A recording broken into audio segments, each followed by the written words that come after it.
Thank you for that rousing. Well, thank you for hanging around. I thought I might be speaking to a dozen people. You kind of feel like you're giving a TED talk up here too. And hello to all the people who are streaming live around Australia. So I am talking about, as James Hunt was talking about, the dirty F word, the one that we don't like talking about, the frost. I'd like to set the scene by thinking about how good things looked back in late July last year. Crops were generally over the state looking fantastic. Profiles of moisture in a lot of areas were okay. The stuff that was coming out from the seasonal information was suggesting that things should be at least average or even slightly better. And so a lot of people really went for it last year. And then, as fate would have it, the frost happened. And I imagine a lot of agronomists are probably sitting there thinking, you know, have we done everything we could have done there? Have we done things perhaps we shouldn't have?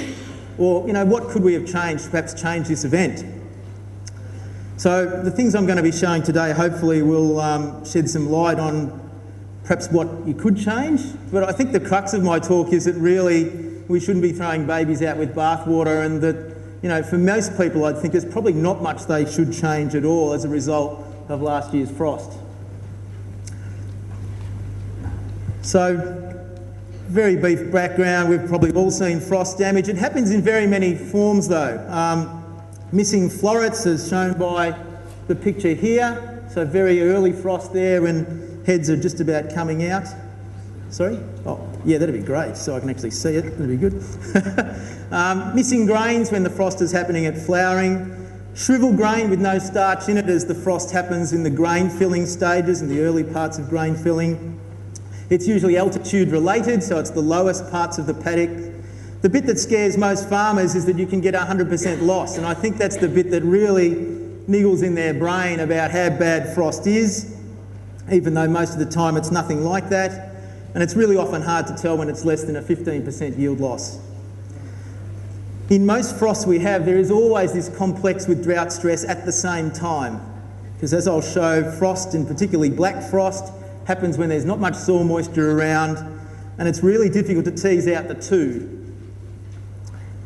The problem we have is that our crops are at the sensitive stage for a very long period of time. Our flowering period might be only a period of 7 days, but crops are sensitive anywhere from booting through to mid-grain fill, which depending on where you are in Victoria is a period of, you know, 30 plus days, 30 to 40 days. What causes frost? These are the two synoptic charts that are for the 17th of October last year and the 18th of October in the morning. This one was in 11 o'clock the day before on the 17th, and this is at 5 a.m. on the day of the actual frost event on the 18th of October. Classical situation for frost, a cold front sweeping through during the day, an injection of really cold air coming from the southwest, but this high pressure sitting in the bight, travelling across overnight and sitting over the top of Victoria, causing very stable air conditions, no wind, still, and more importantly, because of that high pressure centre over Victoria, no cloud over the top of us. So all that cold air that came in then needed to re-radiate back into space during night, and it was very easy for that to do due to the lack of cloud and wind. Re-radiates back out. It's classically what you call a radiation frost. So that heat that's trapped in the earth going up into space and causing it to be very cold at ground level. Anything that can affect soil moisture and ground cover affects the Earth's ability to re-radiate the heat back up into the sky, and it also affects the ability for the Earth to receive the heat during the daytime, to lock the heat away in the ground and be able to re-radiate it back. So some of the things we'll talk about in terms of nitrogen and stubble both affect those things. What causes frost? Many of you may or may not know, but if ice can't form in a vacuum and it can't form in sterile conditions. There has to be some sort of impurity or something going on, such as bacteria or dust, and in the case of plants, irregularities in the leaf surfaces, little tiny leaf hairs, for ice to actually nucleate and form an ice granule. And unfortunately, in things growing out in the field, there is absolutely no shortage of those parameters. White frost, which we see most during winter, occurs when the temperature's at zero, but there's a moist atmosphere around the outside, and so we actually get ice crystals forming around and we get the appearance of a white frost. Most common with the white frost is that it actually freezes the inside in between the cells of plants, so they look like they've been a bit wilted once they defrost, but generally they go on to fight another day. The real bogey is the black frost. Beware the black frost, a bit like beware the black header. Black frost occurs when you've lost your soil moisture. There's no longer a moist atmosphere around when the temperature gets to zero, and the only water in the atmosphere around that's left to freeze is what's in the cells of the plants. And so the frost crystals form inside the cells. They're forming prickles, exploding, rupturing the sides of the cells, causing irreparable damage. Wheat, durum wheat, trit in particular, canola, the legumes are some of the most sensitive crops to frost, and at varying stages, but mainly in those reproductive and grain filling parts. Barley and oats are the most tolerant though. They are infinitely more tolerant than all the rest of those other ones. How is frost measured? Let me introduce you to what in the game is called a Stevenson screen. Mr. Stevenson, who invented this, he was the father of Robbie Lewis Stevenson, the famous Treasure Island book writer. A box, painted white, 1.5 metres off the ground, ventilated with slats, with the temperature probe sitting inside there. 2.2, you've probably heard, is the threshold for frost. It's 2.2 degrees inside that box, but temperature changes with altitude so dramatically that in the space of 1.5 metres, if it's 2.2 up there, it's 0 degrees at ground level, which means at crop head height, it's somewhere about, say, 1 degree. When it's 0 degrees in the white box, it's -2 at least down here, and it's at least -1 and freezing at head height. So we often get into problems when we're trying to say, we'll look at the met data and go, have we had a frost or not? It's about looking at that temperature, it's about looking at the duration below freezing, and this is where different crops come in, is that things like lentils and chickpeas are nowhere near the height of wheat, so their threshold for frost is probably a lot less than what there is for cereals. This is the Bureau's chart of where the frost occurred on the 18th of October. Came out sort of a day and a half later than the actual frost event itself. This dot here is the 2 degree threshold mark, so it takes in a very large area of Victoria and southern New South Wales and even over in mid-northern areas of South Australia. But the zero line, which is this light blue colour, you can see is pretty much situated to the slopes of New South Wales, northeast Victoria, and a dollop over here around Charlton and Wedderburn, and another patch over in the mid-north of South Australia. The problem is this, that we know that there are other areas around this that experience quite severe frost, but they're not picked up by that map. Because there's only 50 or 60 temperature stations across Victoria, the resolution is not that good, and in particular in this area here, there's really no station measuring temperature between Echuca, Kerrang, Bendigo, and out at Charlton and Hopeton. So my colleagues at Rutherglen in our research division took the silo patch point data set, which is a data set over a 5 kilometre grid. So it's modelled, it's manufactured data. Basically what it's doing is taking elevation into consideration from all those 50 to 60 actual temperature points that are measured that are real, and filling in the gaps according to elevation. And what I've found quite exciting about this map is that it more intuitively fills in the areas that we know that experience the frost, even without the presence of a temperature probe being in that area. So I found that quite exciting. I think it would be more exciting if we would get that map 1 to 2 days after the frost events actually happened. There are even ways of making that data even finer resolution, and we're looking at that, whether that gives us any greater detail or whether it just brings in more errors, because it's like all models, the real data is one thing. Once you model it, you introduce errors of one type, and if you then model it again, those errors compound. People may have an impression that they've been copping their fair share of frost lately. And so the next three things I'm showing here for Oyen, Longerenong and Rutherglen show whether that's in fact happening for real or not. We're using a 2-degree threshold for frost, and we grew Yitpi wheat over a number of different sowing dates, really from sort of Anzac Day through to middle of June. And you get a range of potential flowering times and times where the frost could cause them damage.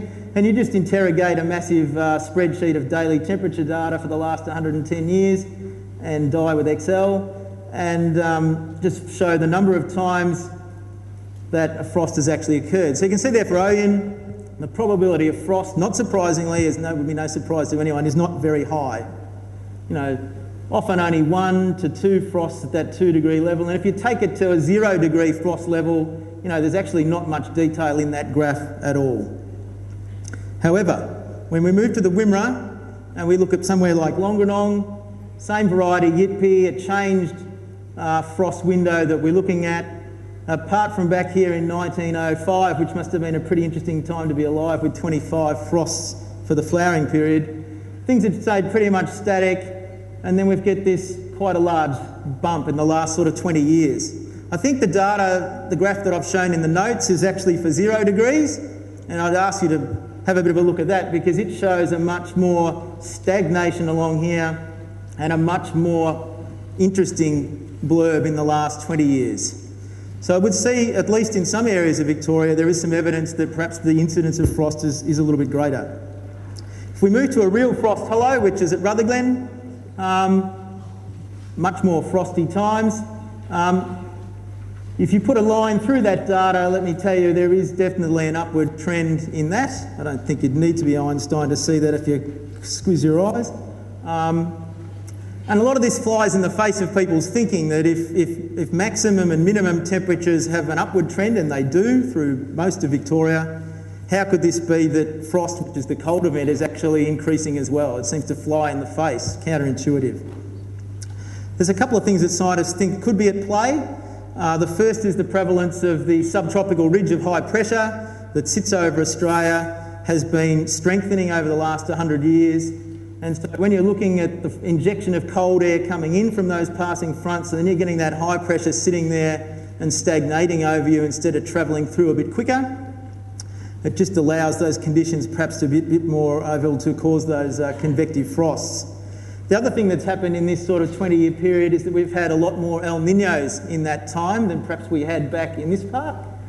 And so that's in fact perhaps affected the rainfall. But when you have an El Niño, that also affects those high pressure systems sitting over the bight, stagnating over the top of us, and perhaps sort of influencing those frosty conditions as well.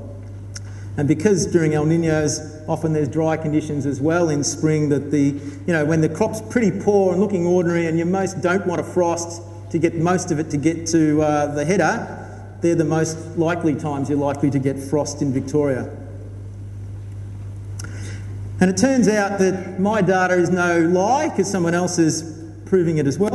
This is Stephen Crimp from the CSIRO and his colleagues.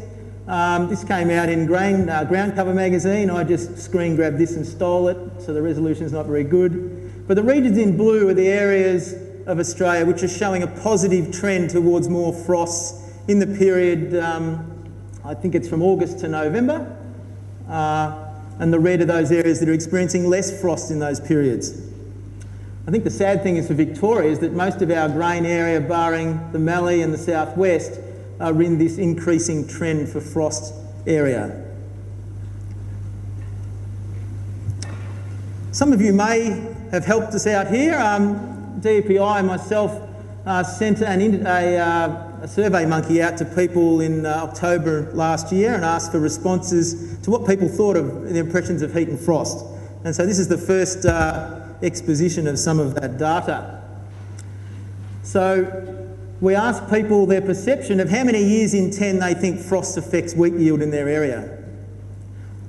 The dots are for farmers, the triangles are for advisors. You can see we've got a really beautiful spread of data, quite amazingly accidentally has happened from our 111 responses. And the darker green colours are 10, 20 or 30% of the time and these darker blues are 80% of the time people think they're getting frosted. There is essentially a shotgun pattern to what people think is going on there, in my take. The crux of the matter is the vast majority of people think it's 10 to 20 to 30% of the time in the greens. But in amongst that data, there's people who think they're getting hit 80% of the time. Our good mate at Gulgowie here thinks he's getting pumped 7 times out of 10. Our mate up here at Narrabri is even in the action at 4 times out of 10. Our friends over here at Peak and Lameroo are feeling that they're copping a bit more than they'd like to be. So these are people's impressions. Now we can have a look at an attempt at looking at some real data at what the real incidence of frost actually is. There's millions of ways that you can go about doing this. These are once again my colleagues from Rutherglen in the Dealing with Climate Volatility project, led by James Nuttall, funded by DEPI. Keen for anyone to co-collaborate to help us out in this area. Looking at frost and heat really. This one's looking at frost as antithesis, but on a 1 kilometre grid across all that area, growing wheat, yippie wheat, a mid-season sort of wheat, and looking at the incidence of frost at those 1 kilometre grids. So ridiculous resolution, as you can see, but once again, because it's modelled, you know, don't sit there and go, I think I can see my paddock and it's a 2 out of 10 chance, because it's probably a crock. But on the whole, generally we can see that these yellow colours are the 10 to 20% chance of frost are in the areas we'd probably expect. The oranges in the 30 to 40% chance, you know, closer to the hills, or there's some interesting spots. The real obvious bit that I reckon everyone's sort of drawing to, if you're doing the old seeing eye thing and going cross-eyed, make a 3D picture, is that this sort of the western Wimmera, the northern Wimmera, southern Wimmera, which is a known frost area, where this is no surprise, but the data certainly shows that there's areas around there that are getting their fair share of frost in the order of, you know, 6 and 7 times out of 10, 60 to 70% of the time. This frost threshold is at 2 degrees, so this is not the worst frost you could experience. I'd really love to see this data done, and I think we will attempt to get it done for a 0 degree threshold and see how that changes. So generally though, I think most people are pretty much on their money when they're looking at their perceptions in that 10 to 20, 30. You know, the vast majority of this data suggests that that's somewhere around the money as well. We asked another question, which people thought was worse, frost or heat? I find it impossible to talk about frost and frost mitigation and frost damage without talking about heat as well. Because often the solution to frost is to do something that will make the heat effect worse at the other end. So once again, we asked farmers in the dots, advisors in the triangles, where they thought what was the greatest effect on their cereal yields. Frost is the blue colours, mostly frost in dark blue, mostly heat in the dark red, and 50-50 sitting on the fence in the white dots. Once again, if you close your eyes, open them, go cross-eyed, basically there's a beautiful sort of a blue line going along the divide, as we would expect where the greatest probable frost damage is, and nothing sort of north of there really picking that up. You know, people in the Mallee clearly saying heat is likely to be the most effective, and I would argue that that's the case. I think what's interesting though is that some of these people who are sitting in the blue dot areas are thinking that frost is the greatest effect. We really need to have a look as to whether that's the case. My feeling is that heat is probably a greater effect, and I think heat's the insidious thing that we don't realise. Frost is really obvious. We get a frost, it's measured, and we go, oh gee, that's done us in. We get 2 or 3 days above 30 degrees during grain fill, and we go, well, that's normal. We'll just put up with that. I would pose the question as to whether we have to put up with that. So I've looked at the incidence of frost. Once again, this is for Longanong. We sowed wheat in the yield profit model at 5 different dates to get 5 different flowering times, and those flowering times are marked along the scales here. And then we've looked at the incidence of frosts at that location for those 5 different flowering times. And you're looking at, you know, plus or minus, well, 5 days before flowering and up to 15 days after flowering in terms of looking at the danger period. And so This is the 2 degree frost line. This is the 0 degree frost line. So you can see at that, early flowering periods, there's a 25% chance of the nasty frost. So that's a 1 in 4 year event, and a sort of a 7 in 10 event sort of happening there, which would be quite similar to perhaps to that data that the Rutherglen people had done. And as understandably as we go along over time, you can run yourself down by sowing really late. I think it's interesting, the 10th of June dot is here. It's probably not that long ago that the 10th of June was considered a good sowing date for the Wimmera. You can really get rid of your frost risk by sowing at that, getting your crops to flower back then. However, let's overlay that with heat. So we're looking at 30 degrees here, 34 degree temperatures here, considered to be quite nasty for grain filling temperatures. The same sowing dates, different flowering dates at these different spots here.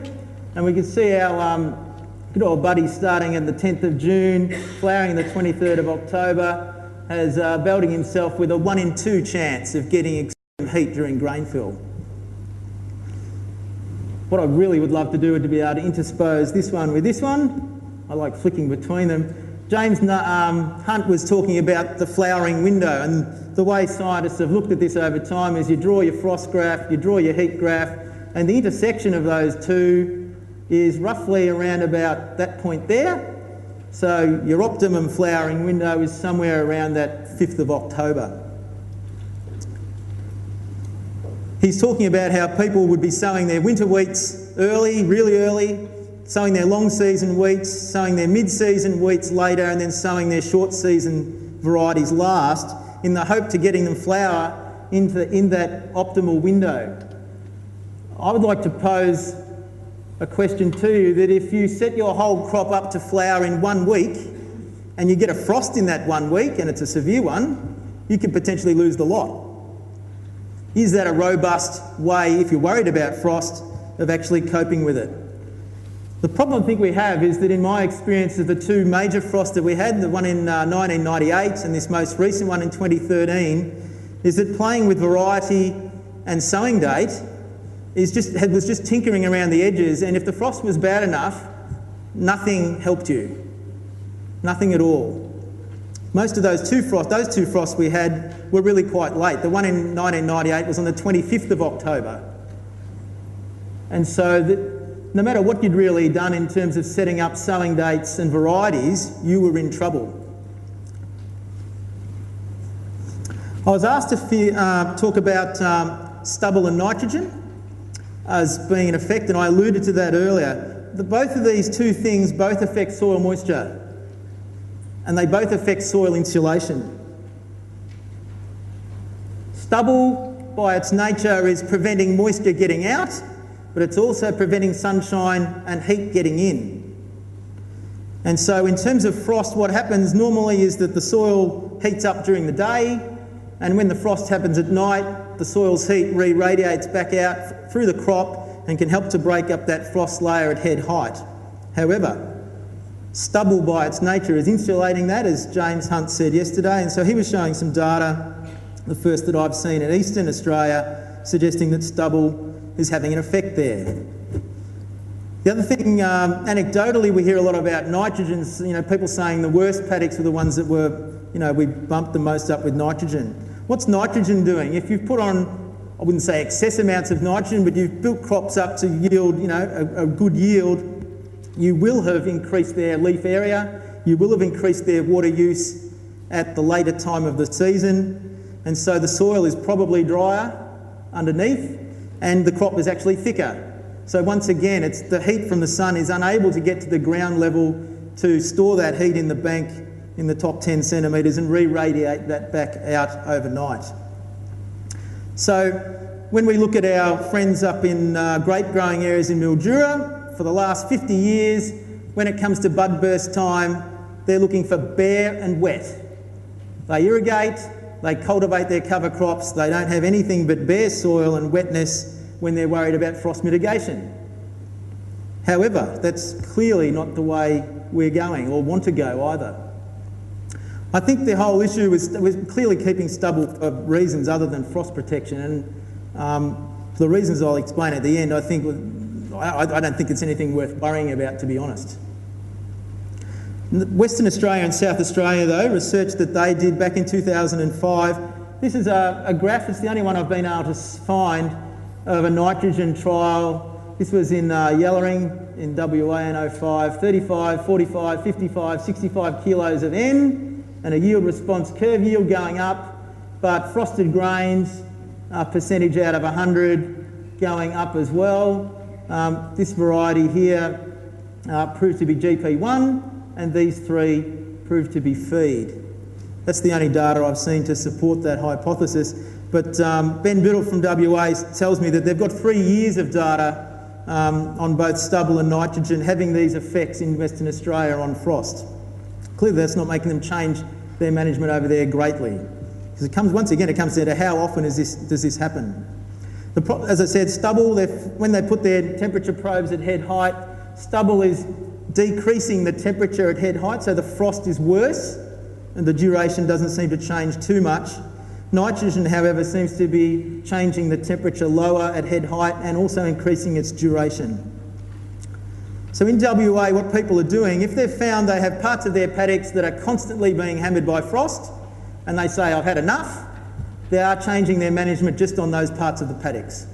So they are sowing them meaner and leaner, thinner amounts of plants and thinner nutrition to keep the ability for the sun to do its job at breaking up those frost areas.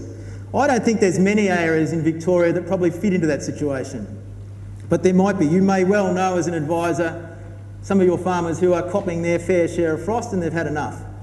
I think it's possibly worth considering just on those parts of paddocks, maybe changing things a bit. They also discovered that the germplasm of cereals is different, and WA and GRDC are doing a lot of work on that at the moment. They've had 2 years of data, but they refuse to give it to me because they don't want to show anyone yet. But from the earlier work, it showed that yippy young germplasm was more frost tolerant than something like wild catchum, and that was irrespective of the fact that their flowering dates are different. What can you do? Sound like Family Feud here. We interviewed 111 people and these are their top 6 answers. In fact, these are the 6 answers I gave them to think about. Most people... Oh, here we go. Laser. So all the time, most of the time, some of the time, or never. The question was, do you sow a mix of crop types? You know, 50% of people are doing that a fair bit of the time. No brainer. We're mixing our crops up for other reasons from frost, I would suggest. We're sowing a mix of crop maturities. Surprisingly, there's plenty of people doing that. So there's more than one seed type in the silo for different crops. Then we get to finish sowing at a mix of times.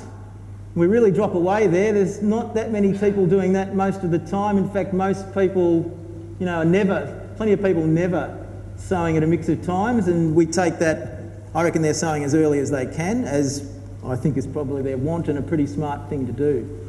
Are they delaying sowing? And no one, almost no one is doing that. Some are doing it occasionally. I think this is the interesting area, people treating frost-prone areas differently. I was actually surprised that 19% there people say that they're actually contemplating and doing that. So 19% of people think they've got an issue that they're not happy with and they're doing something about it. Growing less of the most susceptible crops, there's a few people doing that, but not much. The Western Australian and South Australian findings clearly showed if you're on a sandy soil and you can get some clay up into it by delving, you can get up to an 80% yield advantage as a result of getting more heat transfer into the clay at the surface and darkening the soil type at the top from the crystal white to something that's not white. I said that the WA people are treating their frost-prone areas differently. This is the reason that oats and barley are better. Oats can cope with 4 degrees better than wheat, so -4 lower than 0 than what wheat can. Barley's at 2 degrees lower. Clearly those crops give you a great buffer against those sort of moderate frosts. But even in the severe ones, like we found this year, even barley suffered in some places. Perish the thought, Tombs would be loving me. Consider more hay perhaps in those areas if you are constantly getting belted. Hay could be an issue. And perish the thought as well, perhaps pasture if you've got an area that's, you know, unacceptably getting hit by frost. I asked a farmer at Rutherglen at a day we had the other week. Did his sheep care that there was a frost on the 18th of October? Of course not. Probably thought there'd be a bit more tucker for them. I think you've got to mix up sowing dates and maturity to confuse nature. Because if you keep doing what we do normally, you can't actually mitigate against frost. It's not a very robust system if you're narrowing the flowering date to the optimal window and things happen on that date. If you're truly looking for frost mitigation, I think you've got to do something what would be considered unconventional. I think the best unconventional thing to do is sow something early maturing early. Because if that doesn't get frost, that'll probably yield fantastically. So I think there's only upside there. And in these years where we're getting later frosts, well, those early maturing varieties sown really early can possibly miss those late ones, and sometimes they have. So in summary, severe frost is a relatively rare occurrence, fortunately. There's some evidence that it's getting more frequent. I'm still not convinced that it's getting frequent enough to get worried about and throwing babies out with bathwater. So I think for most of it, it's only minor agronomic tweaks, steady as we go. Keep on doing what we've been doing, sowing as early as we can because we know that sets us up for the best yields in the absence of frost. And if people are really worried, well then I think they could be treating some small areas a bit differently. My last point is perhaps a new point that I've brought up that discovered in '98 and also in 2013, that in many cases when the grain has been frosted at a late stage of development, it takes quite a long period of time for that to really obviously show up as frost damage. And so looking 2 to 3 days after frost, you can easily pick up if the flowers have been affected. But if the grain's been affected by frost, 1 to 2 weeks sometimes it takes before you realise that that seed is just full of water and no starch. So I'll leave that there, Bruce. Thank you. Thanks, Dale.